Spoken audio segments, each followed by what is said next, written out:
friends, welcome to easy cooking and vlogs. இன்னைக்கு நம்ம cauliflower pakoda எப்படி வீட்லயே செய்யறது அப்படினு பார்க்கலாம். வாங்க டைம் வேஸ்ட் பண்ணாம வீடியோக்குள்ள போகலாம்.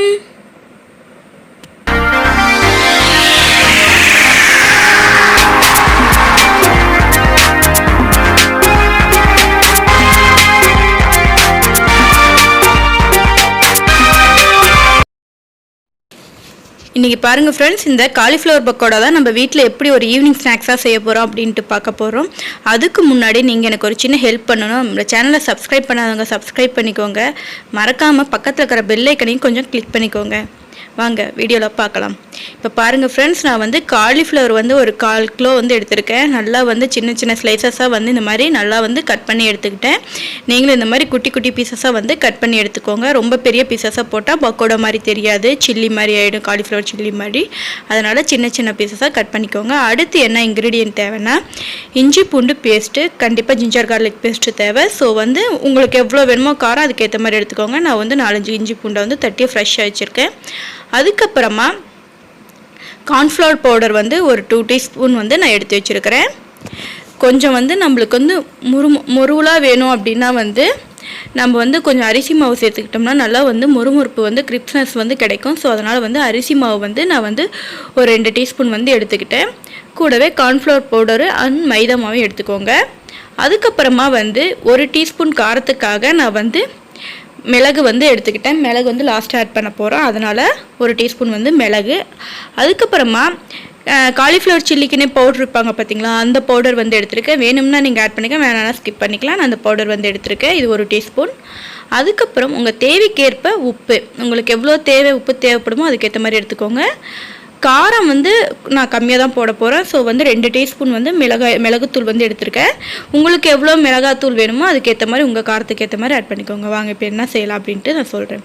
இப்போ ஒரு பேனில் வந்து நல்லா வந்து தண்ணியை காய வச்சுக்கோங்க. காய வச்சு வெட்டி நம்மளுடைய காலிஃப்ளவரை அதில் போட்டு கொஞ்சம் மஞ்சத்தூள், லைட்டாக உப்பு போட்டு ஒரு 5 நிமிஷம் கொதிக்க விடுங்க.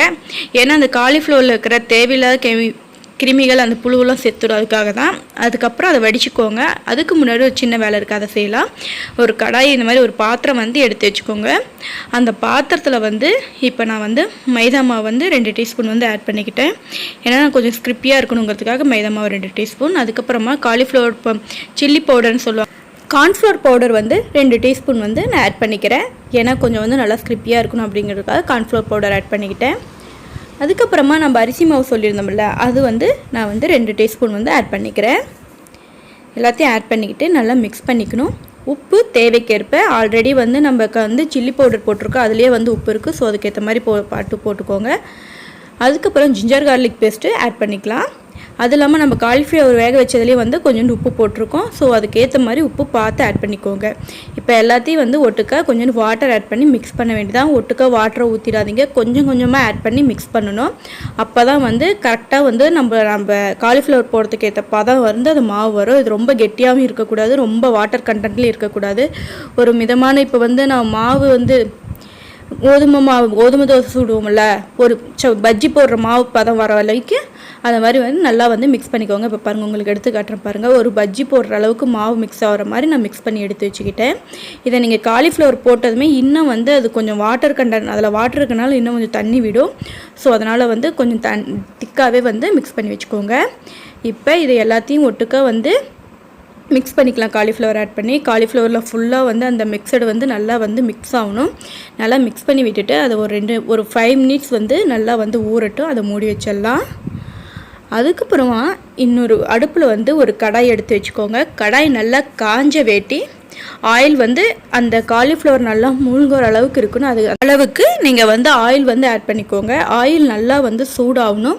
ஸோ ஹை ஃப்ளேமில் வச்சு ஃபஸ்ட்டு சூடு பண்ணிக்கோங்க. இப்போ சூடாகிடுச்சு. ஸோ அடுப்பை லைட்டாக வந்து லோ ஃப்ளேம் பண்ணிவிட்டு இப்போ நம்ம மிக்ஸ் பண்ணி வச்சுருந்த அந்த காலிஃப்ளவர் மிக்சடை வந்து எடுத்து இப்போ ஒவ்வொரு பீசஸாக தனித்தனியாக வந்து காலிஃப்ளவரை போடணும். ஒட்டுக்காக எடுத்து அப்படியே போட்டுறாதீங்க. ஸோ எல்லாம் மிக்ஸ் ஆகிடும். அதனால் ஒவ்வொரு காலிஃப்ளவராக வந்து பீஸாக தனித்தனியாக தான் எடுத்து போடணும். இப்போ பாருங்கள் நான் ஒவ்வொரு துண்டாக தான் எடுத்து போடுறேன். அதனால தான் உங்ககிட்ட நான் முன்னே வந்து காலிஃப்ளவர் சின்னதாக கட் பண்ணிக்கோங்க அப்படின்னு சொன்னேன். பெருசாக போட்டோம்னா சில்லி ஃப்ளேவர் வந்துடும், அதுக்காக தான். ஸோ ரொம்ப குட்டி குட்டியாக நீங்கள் வந்து ஆட் பண்ணிக்கோங்க. இது கூடயே நீங்கள் வந்து பெரிய வெங்காயத்தையும் கூட மிக்ஸ் பண்ணி ஒட்டுக்கா கூட காலிஃப்ளவர் கூட போடலாம்.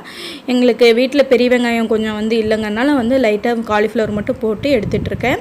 இப்போ பாருங்கள், இப்போ வந்து நான் காலிஃப்ளவர் ஃபுல்லாக போட்டுட்டேன். ஒரு 2 நிமிஷம் வந்து விட்டுட்டு இப்போ நம்ம கரண்டி வச்சு ஒரு நிமிஷம் எல்லாம் இப்போ வந்து நம்ம தனித்தனியாக போட்டாலும் அது வந்து மிக்சடு வந்து கொஞ்சம் கொஞ்சமாக ஜாயிண்ட் ஆகி ஒட்டிடும். ஸோ ஒட்டிருக்குதான்னு பார்த்து இந்த மாதிரி லைட்டாக வந்து நீங்கள் எடுத்து வந்து இதான் நீங்களாவே கரண்டில் லைட்டாக வந்து வதக்கி விட்டிங்கனாவே தெரிஞ்சிடும் மிக்ஸ் ஆகிருக்கா இல்லை கரெக்டாக இருக்கான்ட்டு.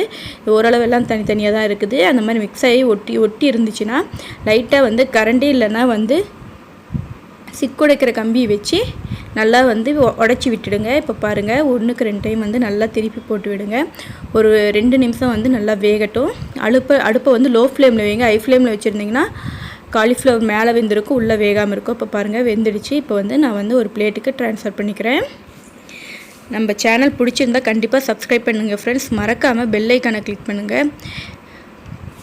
இப்போ பாருங்கள், ஃபுல்லாக எல்லா காலிஃப்ளவரையும் நான் போட்டு எடுத்துக்கிட்டேன். இந்த மாதிரி வந்து நீங்கள் நல்லா வந்து காலிஃப்ளவர் ஃபுல்லாக லோ ஃப்ளேமில் வச்சு போட்டு எடுத்துக்கோங்க. இந்த மாதிரி எல்லாத்தையும் வந்து நான் வந்து போட்டு எடுத்துட்டேன். இப்போ பாருங்கள், ஒரு காலிஃப்ளவர் உங்களுக்கு வந்து உடச்சி காட்டுறேன். இப்போ பாருங்கள், பிரித்து காட்டுறேன்.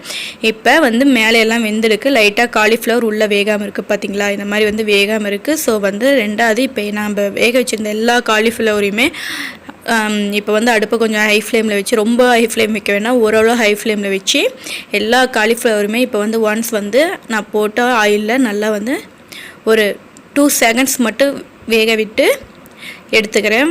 இப்போ பாருங்கள், ஃபுல்லாக வேக வச்சு ஃபுல்லாக வந்து நம்ம வந்து இன்னொரு பிளேட்டுக்கு ட்ரான்ஸ்ஃபர் பண்ணிக்க வேண்டியதான். அவ்வளோதான், நம்மளுடைய பக்கோடா செமையாக தயாராகிடுச்சு. நீங்கள் நார்மலாக போட்டு எடுத்துட்டிங்கன்னா அது காலிஃப்ளவர் சில்லி மாதிரி ஆகிடும். இந்த மாதிரி 2 டைம்ஸ் போட்டு எடுத்திங்கன்னா அது பக்கோடா ஃப்ளேவர் வந்துடும். அது இல்லாமல் எல்லாமே நல்லா வெந்திருக்கும். அதுக்காக தான். அவ்வளோதான் ஃப்ரெண்ட்ஸ், நம்மளுடைய காலிஃப்ளவர் பக்கோடா சூப்பராக சுவையாக தயாராகிடுச்சு. நான் தொட்டுக்கிறதுக்கு டொமேட்டோ சாஸ் வந்து வச்சுருக்கேன். இது வேணும்னா நீங்கள் யூஸ் பண்ணிக்கலாம், வேணும்னா ஸ்கிப் பண்ணிக்கலாம். அவ்வளோதான் ஃப்ரெண்ட்ஸ். நீங்களும் செஞ்சு பார்த்து நம்ம சேனல் பிடிச்சிருந்தா சப்ஸ்கிரைப் பண்ணிக்கோங்க. மறக்காமல் பெல் ஐக்கானை கிளிக் பண்ணிக்கோங்க. கூடயே ஒரு லைக் பட்டனை தட்டி விடுங்க. அப்போ தான் எனக்கு கொஞ்சம் மோட்டிவேஷனாக இருக்கும். அடுத்த வீடியோவில் பார்க்கலாம். தேங்க்யூ.